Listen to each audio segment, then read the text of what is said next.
Bonjour, bienvenue sur la chaîne Tamiya-Kit. Aujourd'hui, je voulais vous présenter une série d'accus que j'utilise régulièrement, dans tous les domaines, loisirs, un petit peu de compétition. Alors voilà, je vous souhaite la bienvenue. N'oubliez pas de liker, lâcher des petits pouces. Alors voilà, mais je voulais vous commencer un petit peu à vous présenter les lipos que j'utilise. Donc là, je sais pas si vous la voyez, donc là c'est une lipo 6S avec donc on est sur du 22,2 volts, donc c'est du standard en 55C pour le loisir.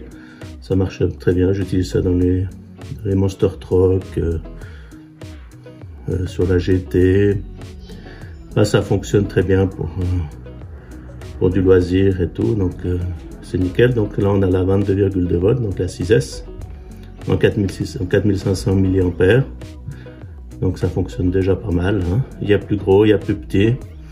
Alors voilà, je voulais vous la montrer. Alors elle est comme ça. Alors celle-là, ensuite vous avez le même gabarit à côté mais en 4S, hein. Donc c'est une 5000 4S, donc je roule aussi en 4S autant qu'en 6S. C'est un petit peu moins violent mais ça marche bien avec les buggy, avec buggy 4S, avec les GT. J'ai une GT de QSO par exemple, donc c'est l'idéal.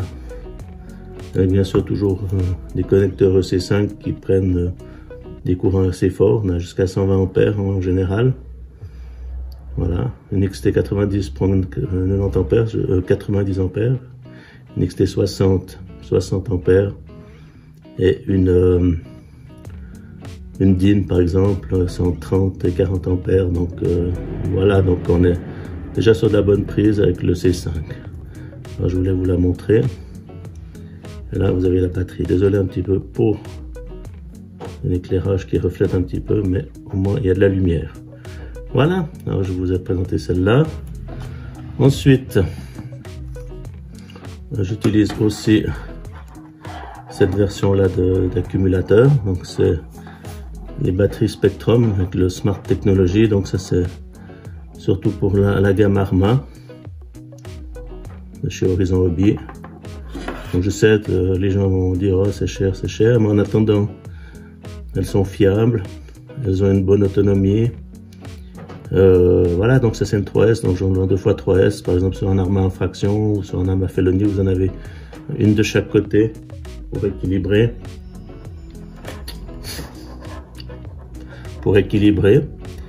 Alors c'est toujours pratique, c'est toujours sympa et très bonne batterie. Excusez-moi un peu pour le bruit.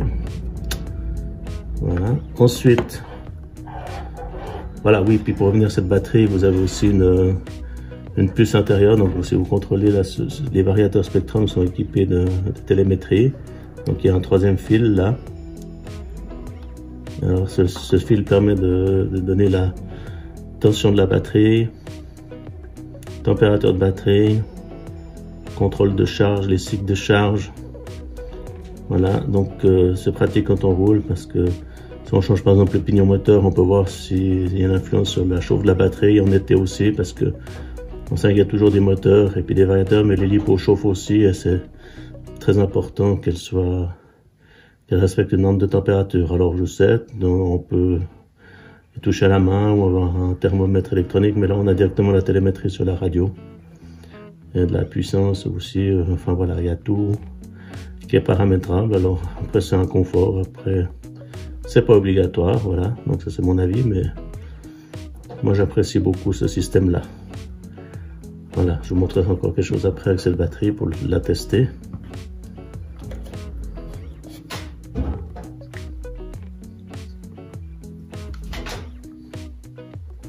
Voilà.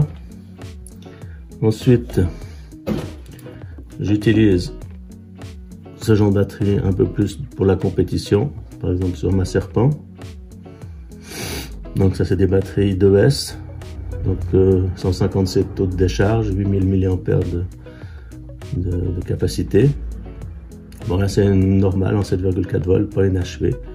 Mais ça fonctionne déjà très bien. Donc là on est dans une gamme un tout petit peu plus haute au niveau performance. Donc ça c'est pour des voitures qui tirent pas mal de courant d'un coup.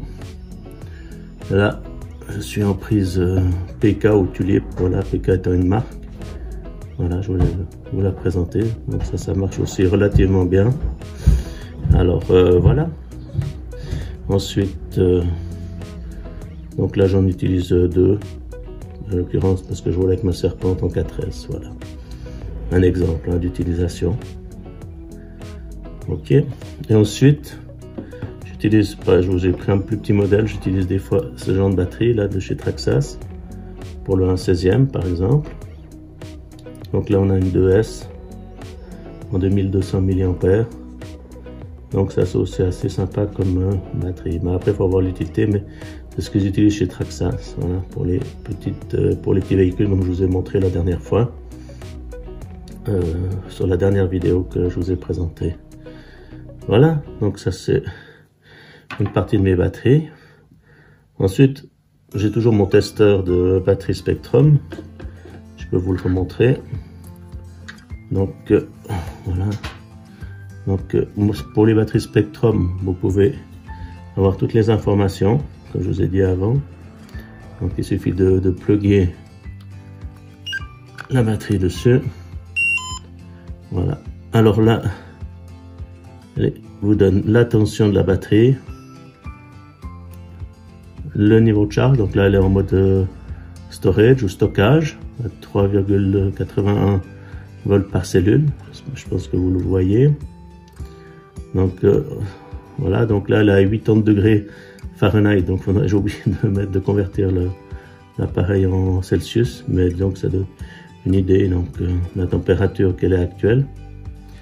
Et si vous allez sur l'autre programme, donc il reconnaît que c'est une Spectrum Smart LiPo 3S 5000 mAh, donc il reconnaît en 50C taux de décharge et en 50C de décharge de courant maximum et 5C pour le courant de décharge quand vous pouvez la décharger jusqu'à 5C. Et en bas c'est le nombre de cycles qui vous permet de savoir combien de fois elle a été chargée et déchargée. Voilà. Donc ça, ce 50C, c'est le courant de décharge maximum qu'on peut tirer dessus quand il y a une forte demande du variateur et du moteur. Et 5C, c'est le courant de décharge quand on la décharge aussi. Avec le chargeur, voilà. En général, c'est vraiment beaucoup, hein. Faut pas décharger aussi fort. Ça reste des batteries de loisirs, hein. Faut être prudent. C'est comme la charge. Moi, je charge toujours à 1C. On peut aller un peu plus haut, mais en général, c'est ce qui est conseillé pour la majorité des chargeurs et des batteries. Voilà. Après, chacun fait comme il veut, hein. Ça, c'est mon avis. Voilà. Ensuite, on peut aussi tester cette batterie. On peut utiliser ce chargeur de batterie avec une LiPo donc traditionnelle, hein. Si vous approchez ça un petit peu. Donc là, je vais prendre la 6S par exemple. Je vais la brancher sur la prise à cet effet. Voilà. Donc là, on voit aussi qu'elle est en mode storage à 51%. Là, on a 3,86 volts par cellule. Donc, ce qui est très bien. Alors, du coup, c'est pas de Smart Technology. Alors, on n'utilise pas donc on n'a pas toutes les informations comme sur l'autre, mais ça nous donne déjà une idée de l'état de la batterie. Alors voilà. Ben écoutez, je vous ai déjà montré ces deux batteries. Ensuite, on peut prendre aussi l'exemple sur la batterie, la prise Tulipe qui est là. Donc là, j'ai un adaptateur. Donc, ce qu'il faut faire attention, c'est pas quand vous la branchez, pas se précipiter. Toujours mettre le plus sur le plus, le moins sur le moins. On peut vite faire des erreurs parce que c'est pas très. Puis la prise de balance au milieu, on peut vite faire des erreurs. Donc, moi, je conseillerais de marquer d'un scotch ou d'un feutre, bien faire une pâte rouge ou mettre un autocollant rouge ici comme ça. On est sûr de ne pas se tromper dans la précipitation, parce que c'est ce qui arrive des fois avec ce genre de batterie, malheureusement. Ok, bah écoutez, je voulais pas vous montrer aussi la charge de celle-là. Donc on la branche aussi comme la 6S, parce que c'est pas une Smart Technology. Et là, on voit aussi qu'elle est en mode storage à 3,79, 3,80 volts. Donc là, on est encore, faudrait pas plus bas là pour le stockage. Hein. On est bien, donc ça faut se veiller. Vous avez sur vos variateurs, vos chargeurs équilibreurs aussi pour stocker les batteries automatiquement. Donc ça c'est très conseillé quand vous les utilisez pas. Hein. Voilà, faut jamais lâcher une batterie à pleine puissance chargée ni une batterie à faible chargement, enfin une batterie qui est faible, parce que vous risquez de les endommager. Voilà, et surtout faire très attention, toujours charger les batteries avec un sac lipo, et puis toujours les stocker aussi à des endroits où il n'y a pas de risque d'incendie, enfin mettre dans des boîtes en métal, et puis être toujours présent lorsque vous chargez vos batteries, et puis les mettre dans un sac de charge. Voilà, ben écoutez, je vous remercie d'avoir suivi cette petite vidéo. J'espère que ça vous a intéressé. Et je vous souhaite une bonne journée ou une bonne soirée.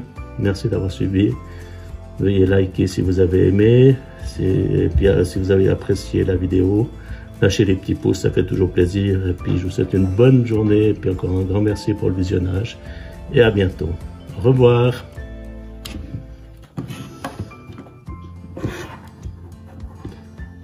Voilà, je vous représente les batteries. Et je vous dis merci pour tout.